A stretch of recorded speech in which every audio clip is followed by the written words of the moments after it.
Qu'est-ce que vous faites de ces migrants? Je parle de ces migrants qui sont des réfugiés. Hein. Je ne parle pas des migrants économiques, ce qui n'a rien à voir. Comment? Ça n'a rien à voir. Bah, si vous arrivez à différencier... Qu'est-ce que vous feriez, vous, si vous étiez si vous en Syrie, arrivez avec votre famille, des enfants? Qu'est-ce que vous feriez? Menacé de mort, vous quitteriez votre pays ou pas? Et si j'étais un habitant français, non mais je vous pose et que j'habitais dans un quartier où il y avait un centre de demandeurs d'asile et que mes enfants étaient régulièrement agressés, et que je voyais des tas d'ordures dans mon jardin et que je voyais des cambriolages dans mon quartier, qu'est-ce que je fais? Là, je suis français, donc j'en appelle au gouvernement français.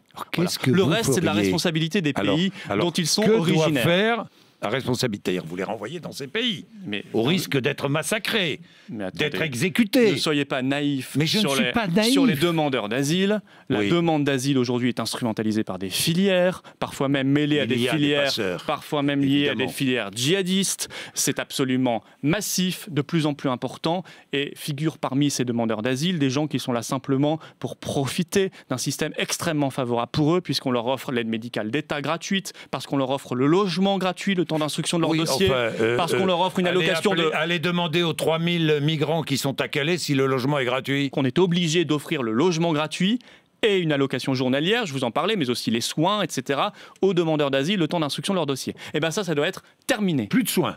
Aux demandeurs d'asile, le temps d'instruction du dossier terminé.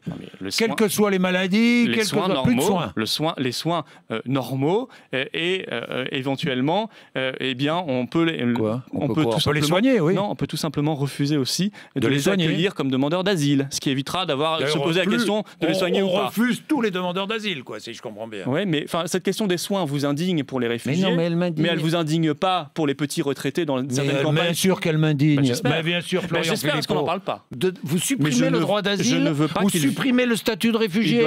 Moi, je l'aurais donné à M. Snowden, par exemple, ou M. Assange. C'est tout. Ou quelques personnalités comme ça. Aussi ? Oui, mais ça, on le fait pas.